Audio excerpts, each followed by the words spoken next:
Genesis chapter 41. When 2 full years had passed, Pharaoh had a dream. He was standing by the Nile when out of the river there came up 7 cows, sleek and fat, and they grazed among the reeds. After them, 7 other cows, ugly and gaunt, came up out of the Nile and stood beside those on the riverbank. And the cows that were ugly and gaunt ate up the 7 sleek fat cows. Then Pharaoh woke up. He fell asleep again and had a second dream. 7 heads of grain, healthy and good, were growing on a single stalk. After them, 7 other heads of grain sprouted, thin and scorched by the east wind. The thin heads of grain swallowed up the 7 healthy full heads. Then Pharaoh woke up. It had been a dream. In the morning his mind was troubled, so he sent for all the magicians and wise men of Egypt.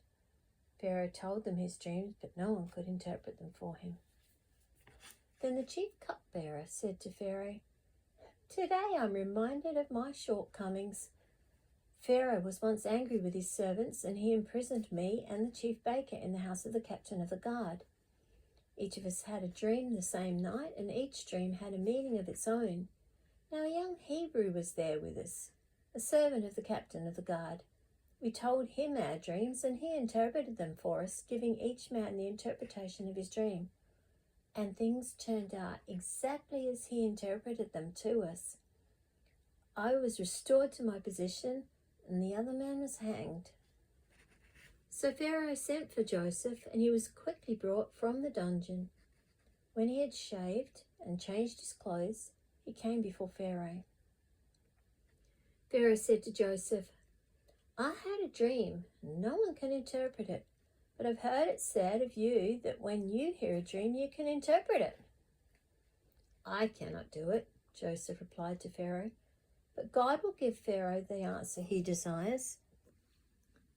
Then Pharaoh said to Joseph, "In my dream, I was standing on the bank of the Nile when out of the river there came up 7 cows, fat and sleek, and they grazed among the reeds. After them, 7 other cows came up, scrawny and very ugly and lean. I had never seen such ugly cows in all the land of Egypt.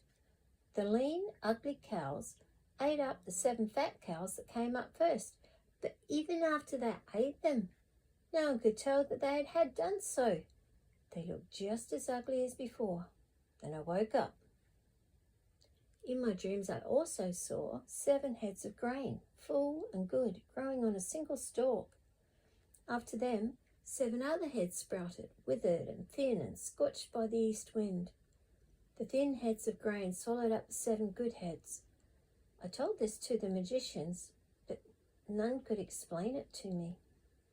Then Joseph said to Pharaoh, "The dreams of Pharaoh are one and the same.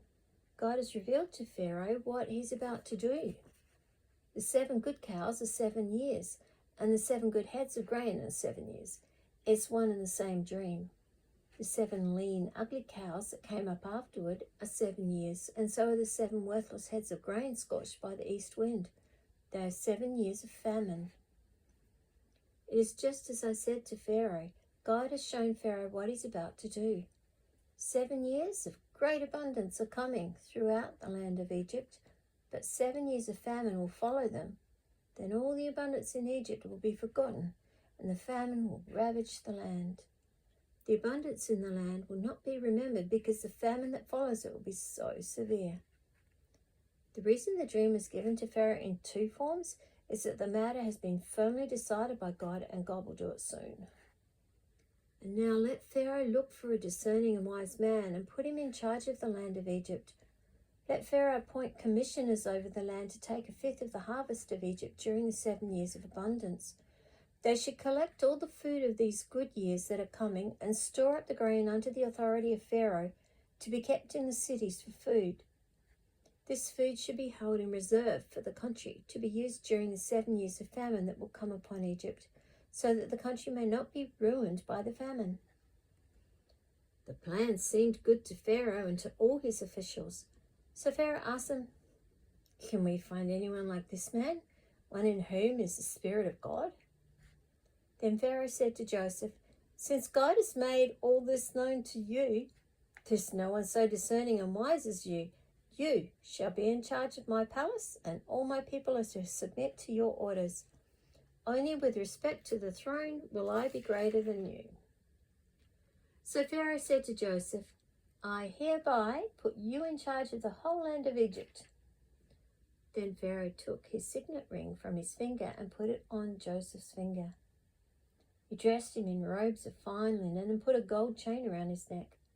He had him ride in a chariot as his second in command, and men shouted before him, "Make way!" Thus he put him in charge of the whole land of Egypt. Then Pharaoh said to Joseph, "I am Pharaoh, but without your word, no one will lift hand or foot in all Egypt." Pharaoh gave Joseph the name Zaphenath-Paneah and gave him Asenath, daughter of Potipherah, priest of On, to be his wife. And Joseph went throughout the land of Egypt. Joseph was 30 years old when he entered the service of Pharaoh, king of Egypt. And Joseph went out from Pharaoh's presence and travelled throughout Egypt. During the 7 years of abundance, the land produced plentifully. Joseph collected all the food produced in those 7 years of abundance in Egypt and stored it in the cities. In each city, he put the food grown in the fields surrounding it. Joseph stored up huge quantities of grain, like the sand of the sea. It was so much that he stopped keeping records because it was beyond measure. Before the years of famine came, 2 sons were born to Joseph by Asenath, daughter of Potipherah, a priest of On.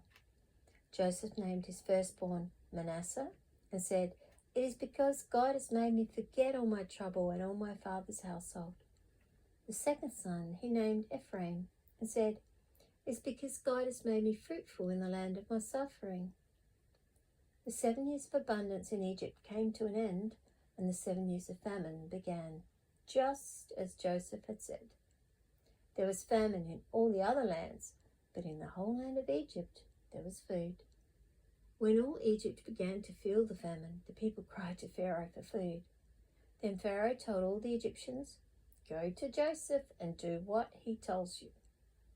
When the famine had spread over the whole country, Joseph opened the storehouses and sold grain to the Egyptians, for the famine was severe throughout Egypt.